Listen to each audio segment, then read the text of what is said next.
Tear their heads and faces with their fingers. What would you do if you lost your brother, your sister, your mother, or even came close to losing your wife to cancer? For many, this would be a pain that would never heal, a wound that would never close. For some though, this would fuel a fire of creativity, an outlet for anguish. When they formed in the year 2000, they had no idea of the path that lay ahead. Their music would find its way into popular video games, horror films, and even one of the biggest TV shows of all time, Game of Thrones.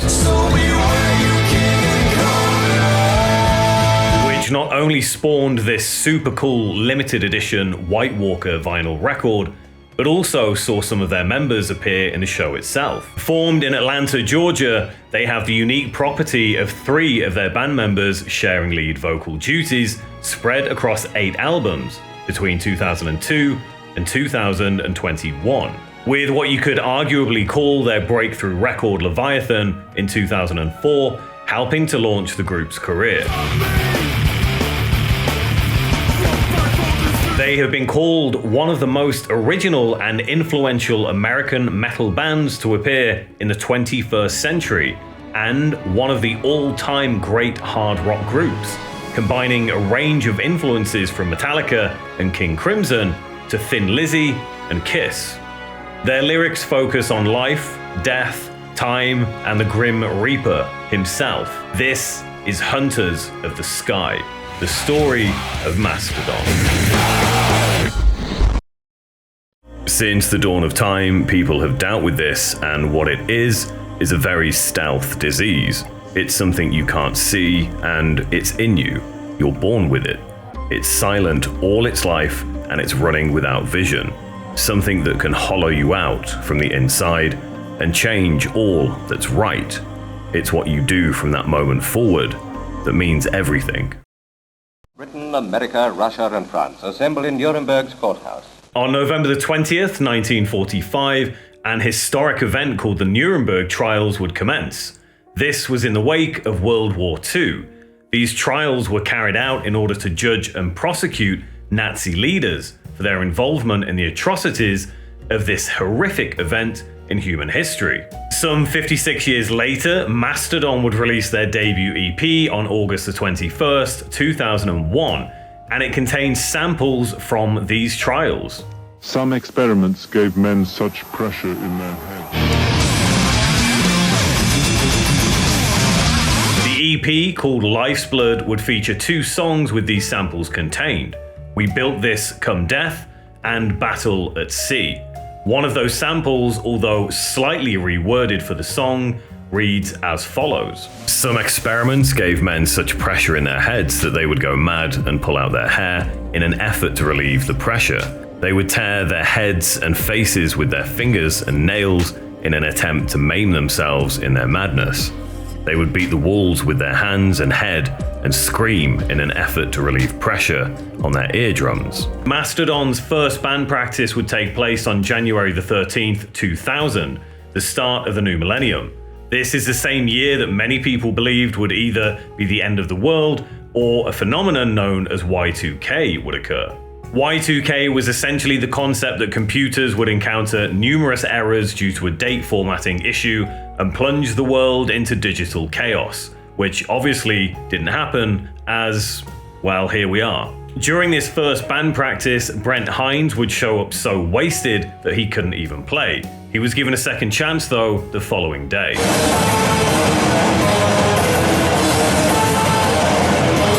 He was just playing one note turned up really loud. Bran and I were like, fuck this guy. The next day, he grabbed one of my guitars and was playing all this cool shit. I was like, where was this guy yesterday? Before coming together, members of Mastodon had all been involved with previous groups. Bran Daler and Bill Kelleher were part of American death metal act Lethargy, releasing only one studio album in 1996 called It's Hard to Write with a Little Hand.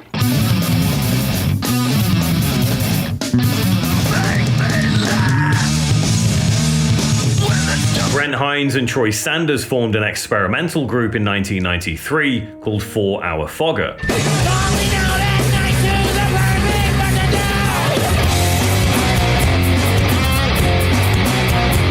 4 Hour Fogger was a particularly interesting band as they used to play in bikinis.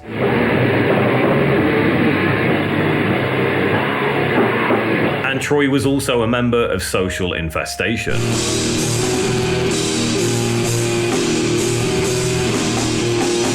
A sludge metal outfit that released their debut LP, Redemption is Only Skin Deep, It's Time to Cut Deeper, in 1998.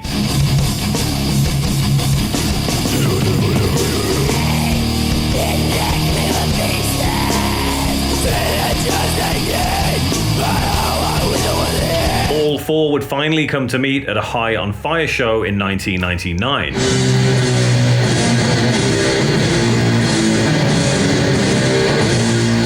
And you could say this group would be somewhat of an influence for Mastodon. High on Fire are an American stoner metal group from California, formed in 1998, although they didn't release their debut studio album, The Art of Self-Defense, until March the 7th, 2000.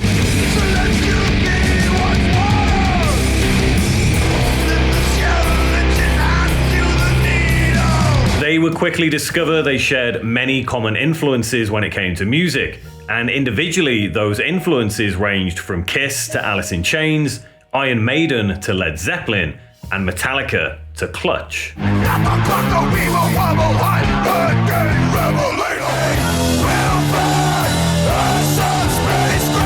I'd go to the record store each week to see if they had the Clutch record. I didn't know when it was coming out, and neither did they. Finally, I go in one day and they have this EP which had 3 songs on it. It was just totally different and just what I was looking for at the time. Me and my little group of friends played that non-stop. Then when the record finally came out, we caught them on their first tour, which came through Rochester, opening for 𝐕Get and Damn the Machine. We were there to see Clutch though.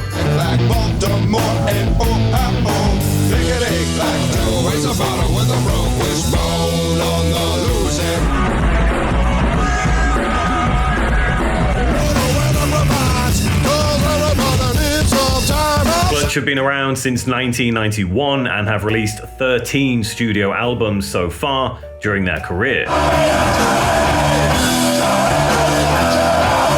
They are known to mix stoner rock and blues rock, which is well represented by their 2007 single, Electric Worry. Also, 2 other notable groups here are the Melvins and 𝐬rosis. 𝐬rosis heavily influenced us in a lot of ways, and still does. There are a lot of bands that fall through the cracks, and people don't really appreciate them. The intensity, the places they can go musically, it definitely taught me that there's a deeper place you can go. At the time, I wanted to go there, but I just really didn't know how.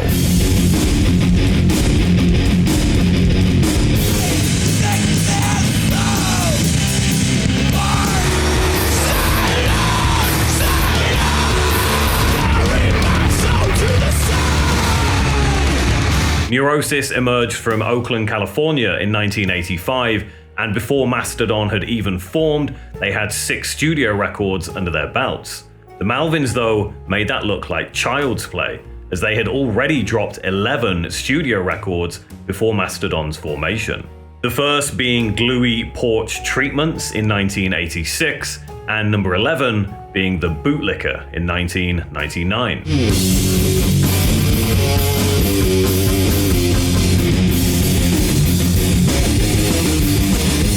And soon, it would be Mastodon's turn to leave their mark on the world of heavy metal. We wanted to make something that 20 years down the line represents the time that we can sit down and play for the dudes in Pink Floyd and think they might find it listenable. Dark Side of the Moon, Kill 'Em All. When you want to be in that mood, it's like, there's that record. It'll rock my world.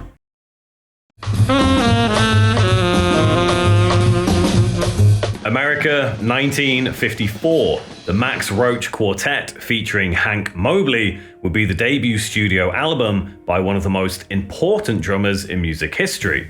Max Roach was born in 1924 and would come to be known as a highly revered jazz drummer. This would be one of Brann Dailor's favorite drummers.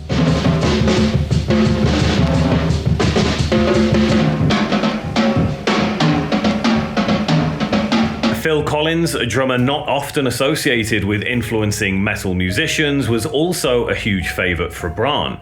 Collins is well known for his time with the English rock group Genesis, arguably one of the most successful groups to originate in the UK, having sold over 100 million records worldwide.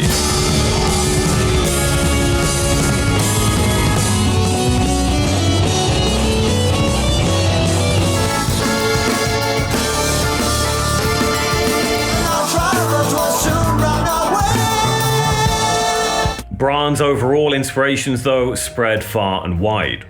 For metal, the main guys would be Mikkey D, Dave Lombardo, and Nico. For jazz, Alvin Jones, Tony Williams, and Billy Cohen. For prog, definitely Phil Collins and Bill Bruford. I also really love John Bonham, and I can't forget Stevie Wonder. He played drums on a lot of his 70s stuff.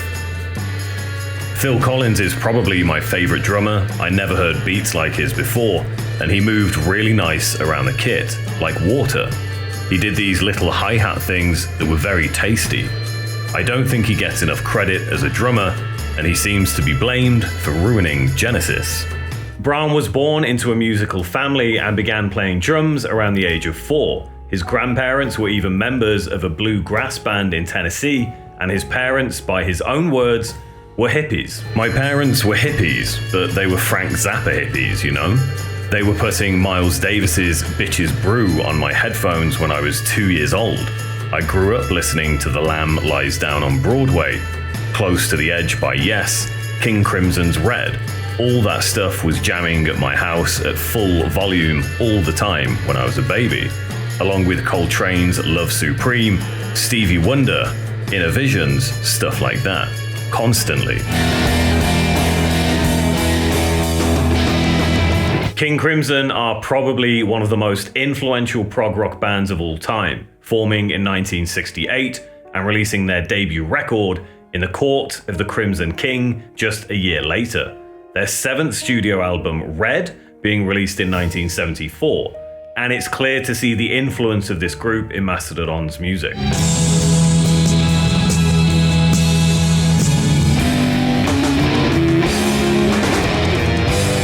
Of course, Metallica were huge for Mastodon. I had pictures of Lars on my wall. I started playing young, but when I was 13, I played Metallica. I couldn't play Rush.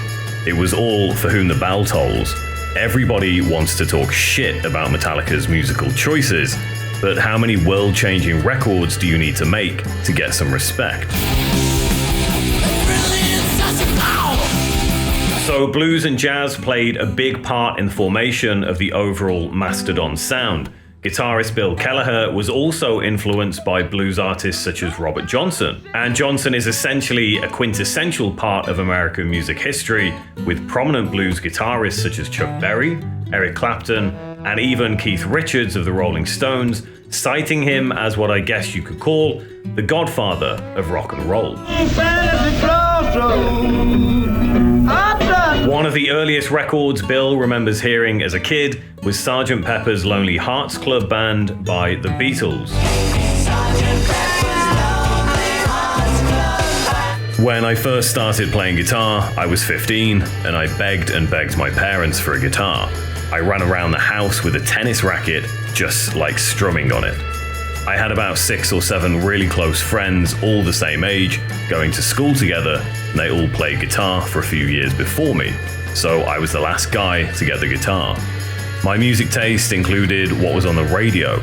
I lived in a really small town, so the only thing you would hear was stuff they played on the radio.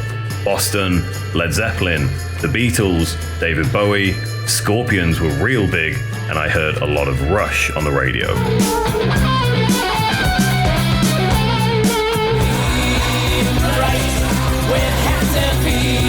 Sadly for Bran Daler though, music wouldn't be the only thing that motivated him to play.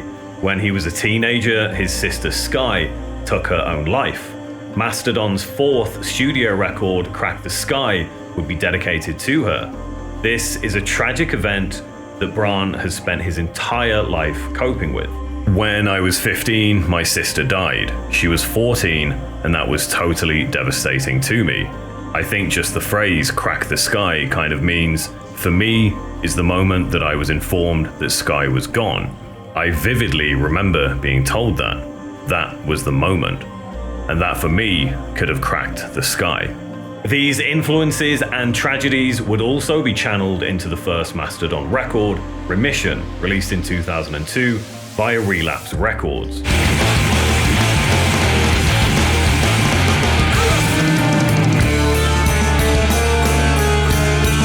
Bran had previously been given an opportunity to work through some of the anguish he faced in the wake of his sister's passing.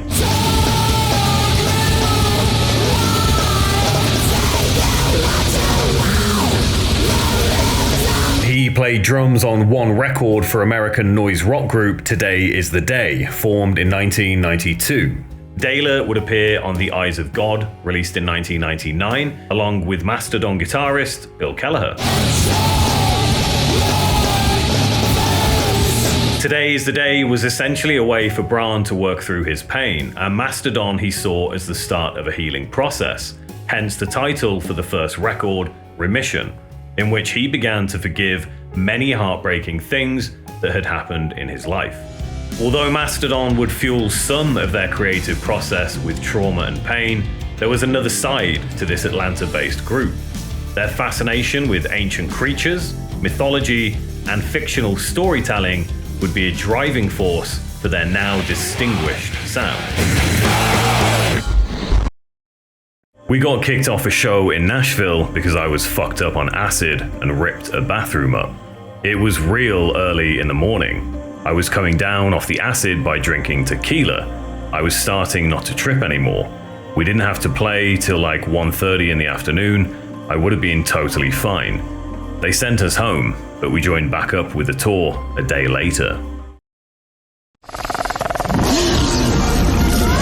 In 1705, the first reports of the discovery of an unknown prehistoric creature came to light. A creature that first walked the earth over 23 million years ago. It would come to be known as a mastodon. But this isn't quite where the band took their name from. The name actually comes from one of the biggest sci-fi films of all time. Guitarist Bill Kelleher has a bantha skull tattooed on his arm, which just happened to be the first tattoo he ever had. A bantha is a fictional beast loosely based on a mastodon and a mammoth. This beast first appeared in the original Star Wars film, released in 1977. And the bantha skull insignia also appears on Boba Fett's arm, which is why Bill had the tattoo done in the first place. It would be this tattoo that inspired the name Mastodon for the band itself. And honestly, this is the coolest name they came up with. Names they considered but rejected included Abracadabra, Everyday I'm Dead, Savage Hamper, Rabid Taxi, and Fishy Joe and the Pickles. Nevertheless, Mastodon's fascination with fiction and ancient creatures would continue with the release of their second studio album, Leviathan, in 2004.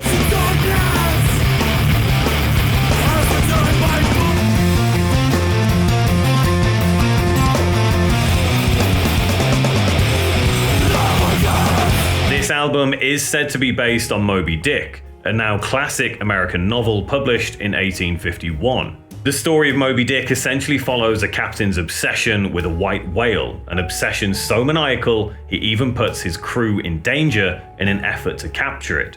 There's even a film adaptation if you hate reading. I basically said, hey, I think it would be cool if we did a concept album loosely based on Moby Dick.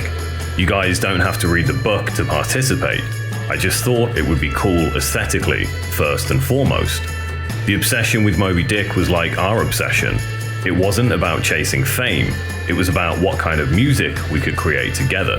I saw the similarities in what we did as a band. We were a bunch of dirty, stinky pirates jumping into the white van, leaving our families behind to row out to sea in search of this white whale.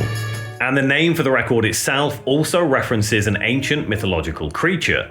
A Leviathan is a sea serpent often linked to Satan, demonism, or general chaos, and is even mentioned several times in the Hebrew Bible. Leviathan would be Mastodon's first album to grace the Billboard 200 charts in the US, landing them a spot at 139 on the 18th of September, 2004. And in the same year, it would be named Best Album of the Year by Kerrang! Magazine. Just 2 years later, Mastodon would make their first TV appearance on one of the most widely watched talk shows in America at the time, Late Night with Conan O'Brien, November the 1st, 2006. And they're here tonight with a song from their brand new album, Blood Mountain. Please welcome Mastodon. And whilst this may seem like a strange group to have on a talk show, by the mid-2000s, alternative metal had been infiltrating the mainstream for several years. After all, nu metal had essentially taken over the world, alternative metal had infiltrated video games, fashion, and MTV, when it used to be cool, that is. And one member of Mastodon that probably never thought he would end up being part of this alternative culture would be Brent Hinds. I enjoy life and I live it to the fullest. He also spent 5 years living in his van at one point. You don't know it's dangerous when you're a dumbass kid shooting up drugs. Me and 2 other guys made it out alive. All the others are dead or in prison. I was doing it for a couple of years from 22 to 24, and I met the Mastodon guys at 25. So I put the heroin needle down, and I've been jamming with them ever since. Brent Hinds was born in Alabama and actually grew up playing the guitar and banjo, country music, surf rock, and rockabilly. Before Mastodon, he formed a bluegrass-style group called Fiend Without a Face in 1995, and has been known to wear a Turkish headdress on stage when performing with this group, somewhat of a tribute to his grandfather.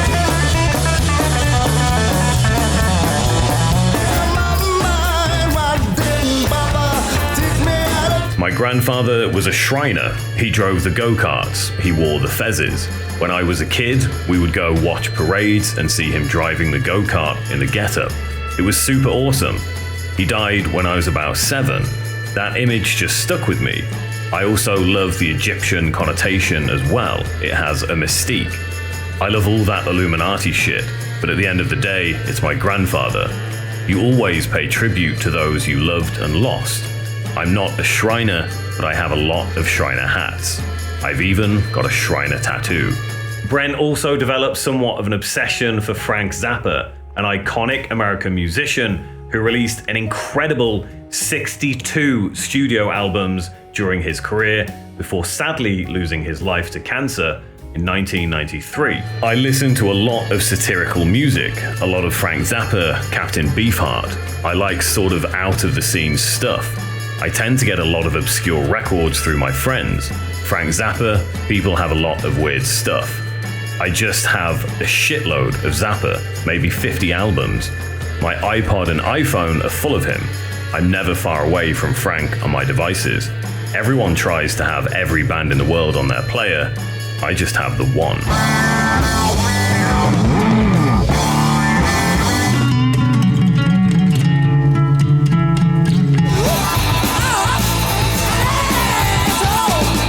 Brent picked up the guitar when he was 9 years old, and the first song he learned to play is arguably one of the greatest songs of all time, and also one that will get you kicked out of any guitar store for playing it.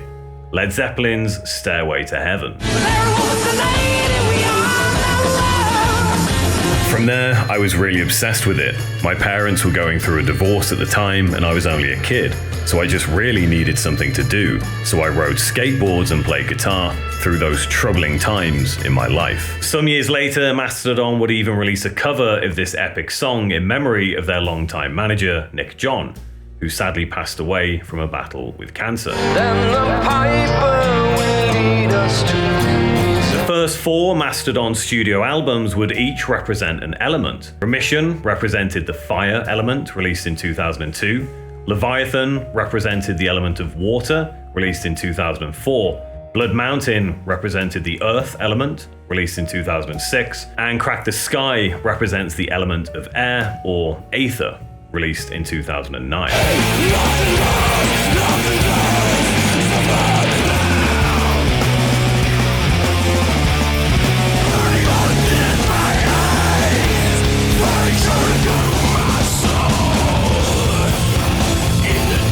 The Sky would also be their highest Billboard chart entry at the time, debuting at number 11 on April the 11th, 2009. And although all of these records were somewhat fueled by personal tragedies, they were also mixed with incredibly strange fictional tales, including real-life characters such as Rasputin, a Russian mystic and faith healer born in 1869 who became friends with the last emperor of Russia during the early 1900s. And don't worry if you don't understand the following, a lot of people don't, including myself. Knowing Rasputin is about to be murdered, they put the young boy's spirit inside of Rasputin.